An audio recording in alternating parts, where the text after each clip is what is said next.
नमस्कार दोस्तों, आध्यात्म के एक और नए अंक में आप सभी का स्वागत है। दोस्तों, कल हमने श्रीमद् भागवत गीता के चौथे अध्याय का श्रवण किया था, जिसमें भगवान श्री विष्णु ने माता लक्ष्मी को श्रीमद् भागवत गीता के चौथे अध्याय के महात्म्य से अवगत किया। आज श्रीमद् भागवत गीता के 5वें अध्याय के महात्म्य को हम आपके बीच में प्रस्तुत करने जा रहे हैं। तो आइए प्रारंभ करते हैं श्रीमद् भागवत गीता के 5वें अध्याय का महात्म्य।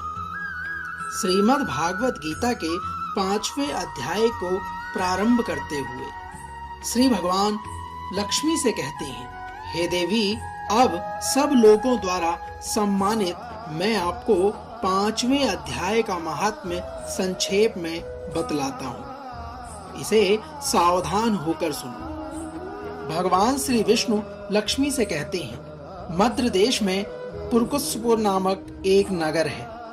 उसमें पिंगल नामक एक ब्राह्मण रहता था। वह वेद पाठी ब्राह्मणों के विख्यात वंश में, जो सर्वदा निष्कलंक था, उत्पन्न हुआ था।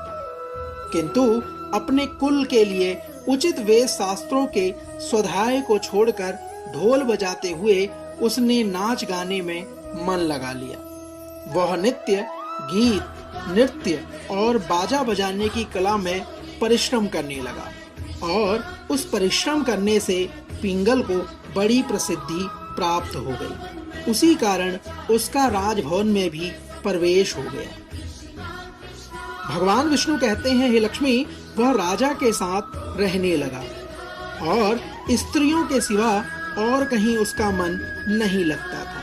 धीरे धीरे अभिमान बढ़ जाने के कारण वह एकांत में राजा से दूसरों के दोष को बतलाने लगा। हे लक्ष्मी, पिंगल की एक स्त्री थी जिसका नाम अरुणा था। वह नीच कुल में उत्पन्न हुई थी और कामी पुरुषों के साथ विहार करने की इच्छा से सदा उन्हीं की खोज में घूमा करती थी। उसने पति को अपने मार्ग का कंकड़ समझकर एक दिन आधी रात में घर के भीतर ही उसका सिर काटकर मार डाला और उसकी लाश को जमीन में गाड़ दिया। इस प्रकार प्राणों से वियुक्त होने पर वह यमलोक जा पहुंचा और भीषण नरकों का उपभोग करके निर्जन वन में गिद्ध पैदा हुआ। भगवान विष्णु कहते हैं, हे लक्ष्मी, अरुणा भी भगंदर रोग से अपने सुंदर शरीर को त्याग कर घोर नरक भोगने के पश्चात उसी वन में सुखी हुई। एक दिन वह दाना चुगने की इच्छा से इधर उधर फुदक रही थी। इतने में उस गिद्ध ने पूर्व जन्म के वैर का स्मरण करके उसे अपने तीखे नाखूनों से फाड़ डाला। हे लक्ष्मी, सुकी घायल होकर पानी से भरी हुई मनुष्य की खोपड़ी में जा गिरी। गिद्ध पुनः उसकी ओर झपटा। इतने में ही जाल फैलाने वाले बहेलिये ने उसे भी अपने बाणों से निशाना बना लिया। उसकी पूर्व जन्म की पत्नी सुकी उस खोपड़ी के जल में डूबकर प्राण त्याग चुकी थी। फिर वह क्रूर पक्षी भी उसी में गिरकर डूब गया।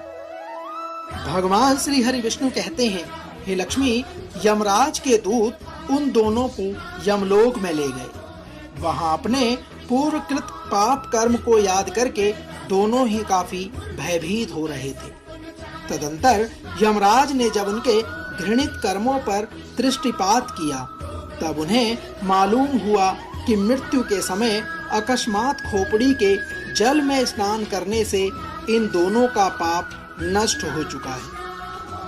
तब यमराज ने उन दोनों को मनवांछित लोक में जाने की आज्ञा प्रदान करी। यह सुनकर अपने पाप को याद करते हुए वे दोनों बड़े विस्मय में पड़ गए और भगवान धर्मराज के पास जाकर उनके चरणों में प्रणाम कर पूछने लगे।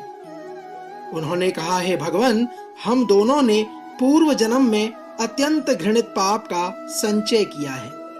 फिर हमें मनवांछित लोकों में भेजने का कारण क्या है? यमराज ने कहा, गंगा के किनारे वट नामक एक उत्तम ब्रह्मज्ञानी रहा करते थे।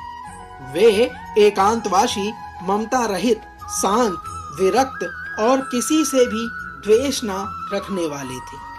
वे प्रतिदिन गीता के 5वें अध्याय का जप किया करते थे और यह नियम उनका निरंतर चलता रहा।